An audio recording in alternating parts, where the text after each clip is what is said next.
जब से competitive examinations में एक नया अनाउंसमेंट हुआ है सरकार की तरफ से, तब से हर जगह कैंडिडेट्स के दिमाग में यही है कि सीईटी क्या है, एनआरए क्या है। तो यही हम आज यहाँ पे जानेंगे। तो सबसे पहले हम देखते हैं कि सीईटी क्या है। तो सीईटी मतलब common eligibility test, not common entrance test. यहाँ पे कहीं आप एंट्री लेने की कोशिश नहीं कर रहे। अगर आप किसी स्टडीज के लिए जा रहे हैं या किसी कोर्स के लिए अप्लाई कर रहे, तो होता है कॉमन एंट्रेंस टेस्ट। पर यहाँ पे आपको एलिजिबल होना है किसी चीज के लिए। अगर आपको लेवल 2 और लेवल 3 के लिए एलिजिबल होना है तो आपको ये कॉमन एलिजिबिलिटी टेस्ट देनी पड़ेगी। तो ये सीईटी कैसी होगी? तो सीईटी साल में 2 बार होगी, फुल्ली कंप्यूटराइज ऑनलाइन होगी।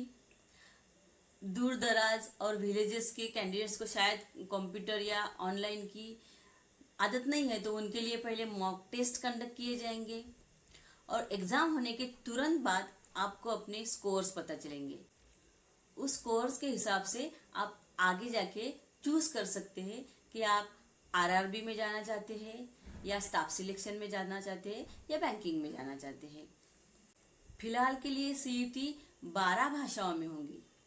बाद में जाके सारे इंडियंस लैंग्वेजेस में इसको लाने की कोशिश की जाएगी। अब ये सीईटी कंडक्ट कौन करेगा? तो उसके लिए नेशनल रिक्रूटमेंट एजेंसी की स्थापना की जाएगी, जिसके under RRB, IBPS and SSC ये सारी संस्थाएं अपनी प्रीलिम्स लेंगी। जैसे कि हमको पता है कि हमारे इंडिया में 20 से 25 तक एजेंसीज है जो कॉम्पिटिटिव एग्जामिनेशंस हर साल कंडक्ट करती है। तो अब क्या होगा, ये सारी संस्थाएं मीन्स फिलहाल के लिए तो 3 ही संस्थाएं का नाम लिया है, पर आगे जाके सारी संस्थाएं एनआरए के अंडर आएगी। तो ये जो एनआरए है ये सारे सीईटीज कंडक्ट करेंगे। एनआरए के एक प्रेसिडेंट होंगे जो सेंट्रल सेक्रेटरी के दर्जे के रहेंगे, और जो board means RRB, railway recruitment board,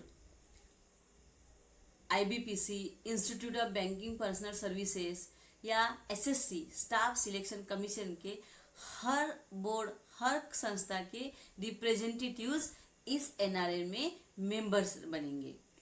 अगर जाहिर सी बात है, अगर उनकी एग्जाम एनआरए कंडक्ट करेगा तो उनके रिप्रेजेंटेटिव्स भी उसमें शामिल होंगे ही। अब इसकी ज़रूरत क्या पड़ी? तो मैंने खुद देखा है, जब मैं अप डाउन करती थी ट्रेन से, तो ट्रेन भर भर के कैंडिडेट झारखंड और बिहार से आते थे नागपुर में एग्जाम देने के लिए।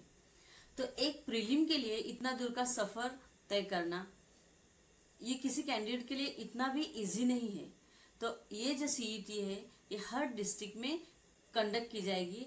हर डिस्ट्रिक्ट में एटलीस्ट एक एग्जाम सेंटर रहेगा। अगर नंबर ऑफ कैंडिडेट्स बढ़ गए तो एक से ज़्यादा भी सेंटर्स एक जिले में हो सकते हैं। अब तो कैसे होते आ रहा है, हर बोर्ड अपने एग्जाम अनाउंस करता है, फिर अब अलग से फॉर्म भरो, अलग से फीस भरो, अलग से उसको अटेंड करो, तो जाने आने का खर्चा, अगर आपको हॉल्ड करना है तो उसका खर्चा, अगर किसी को साथ लेके जाना है तो वो अलग बात। इतनी सारी प्रॉब्लम्स इस सीईटी के वजह से कम होंगी। ये जो सीईटी है ये 3 लेवल्स में ली जाएंगी, graduation level, 12th level and 10th level. CET कितनी बार देनी है इसके लिए कोई भी रेस्ट्रिक्शंस नहीं रहेंगे। लगातार 3 सीईटीज अगर आप देते हैं तो उसमें से बेस्ट ऑफ जो रहेगा वही स्कोर आपका फॉरवर्ड किया जाएगा आगे के लेवल के लिए। इस सीईटी के लिए एक स्टैंडर्ड सिलेबस दिया जाएगा। जब भी एनआरए की वेबसाइट लॉन्च होगी तो उसमें ये स्टैंडर्ड सिलेबस दिया जाएगा। पर इसका मतलब ये नहीं कि आप पढ़ाई मत करो, आप ये देखते रहो कि कब एनआरए अपनी वेबसाइट लॉन्च करेगा और कब आप सिलेबस देखेंगे और फिर पढ़ाई चालू करेंगे। वैसे अब तक हमने देखा है कि सारे प्रीलिम्स का सिलेबस थोड़ा बहुत इधर उधर देखे तो सेम ही होता है, तो आपको राह देखने की जरूरत नहीं, आप अपनी पढ़ाई चालू कर सकते हैं। पर इसका मतलब ये भी नहीं है कि आरआरबी, आईबीपीएस एंड एसएससी जैसे जो कमीशंस है वो डिसॉल्व हो जाएंगे या एबॉलिस्ट हो जाएंगे। सेकंड लेवल, थर्ड लेवल और आगे की जितनी भी लेवल जिस तरह से भी उनका प्रोसीजर है वो अपनी तरह से लेंगे। सिर्फ first exam means prelims only NRA conduct करेगा। सीईटी सामयिक लेने के अलावा किसी भी रूल को हाथ लगाया गया नहीं है, मतलब कि एज लिमिट जो तय की गई है वैसी ही रहेंगी। आई होप कि अब आपके ज़्यादा से ज़्यादा कन्फ्यूजन्स दूर हो गए होंगे। अगर फिर भी आपको कोई कन्फ्यूजन या कोई क्वेरी है तो आप कमेंट बॉक्स में लिख सकते हैं।